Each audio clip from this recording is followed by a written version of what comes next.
Welcome back to Quarantine Apologetics, Defending the Faithful Under Lockdown. I'm Allan Ruhl. Today, I'm going to do a book review. This is Augsburg and Constantinople.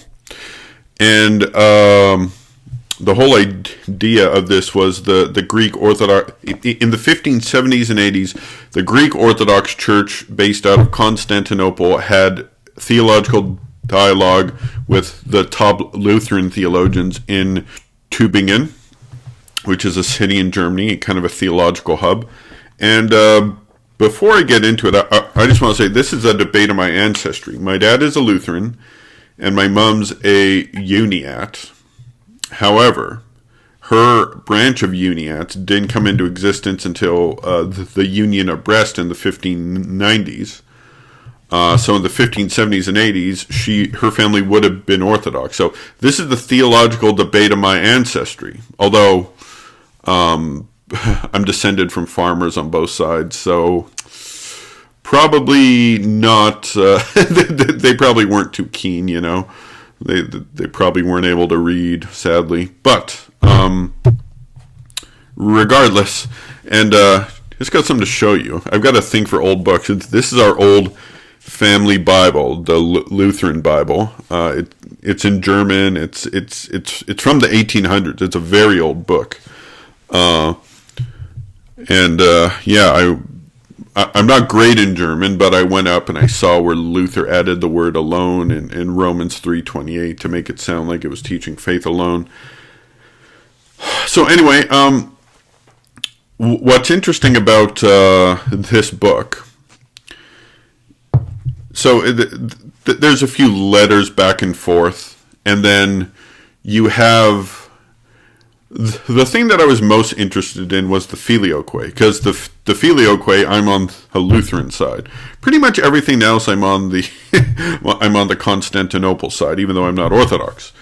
But the filioque took front and center. Most pages are spent going over the filioque, and they seem to have pretty good arguments on both sides. I was impressed. In the 9th century, the Greek scholar Photius wrote a book called The Mystagogy of the Holy Spirit. I don't have the physical copy of that book. I read it online.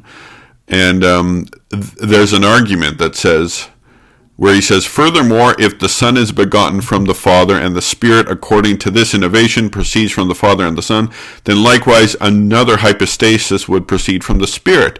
And so we should have not 3, but 4 hypostasises. And if the 4th procession is possible, then another procession is possible from that, and so on to an infinite number of processions and hypostasises, until at least this doctrine is transformed into a Greek polytheism.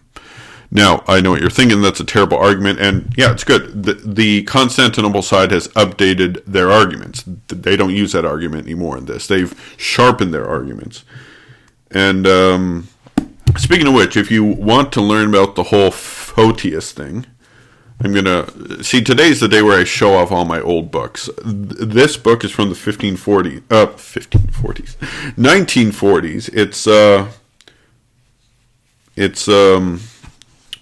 It's Francis Dwornik's book on the Photian schism. There's a lot of bad information about the Photian schism from the Catholic side and the Orthodox side as well. But this book I can't recommend enough.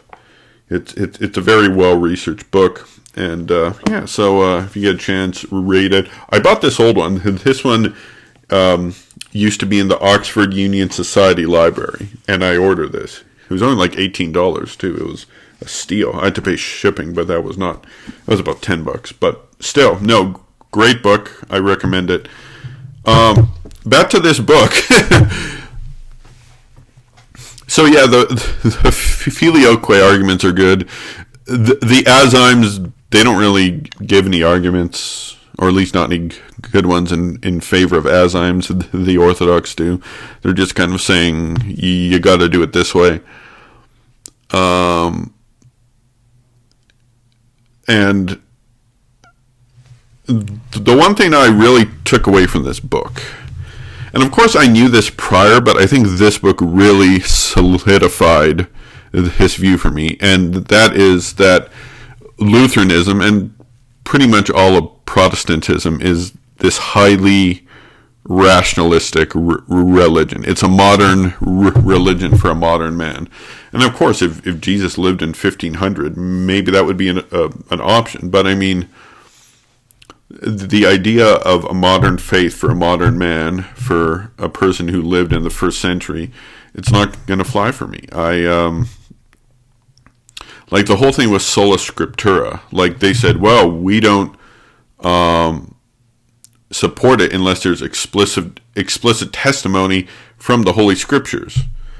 But I mean, that gets into a can of worms. What does explicitly mean, right? And who decides if it's explicit enough or not? There's no authority anymore. It's dependent on each person.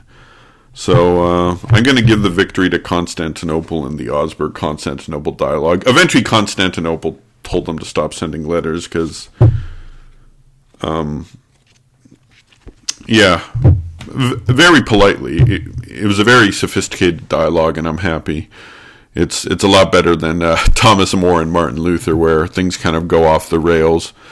But so I hope you enjoyed the book review. Now, should you buy this book? If you're a big geek like me, you could probably read it. But to be honest, most people probably wouldn't be interested in the contents. Maybe this is something Jordan Cooper would like, because he's probably the only voice in the world promoting Lutheranism these days. I don't think most Orthodox would be interested in this, and Catholics either. So, I hope you enjoyed the book review. So, God bless.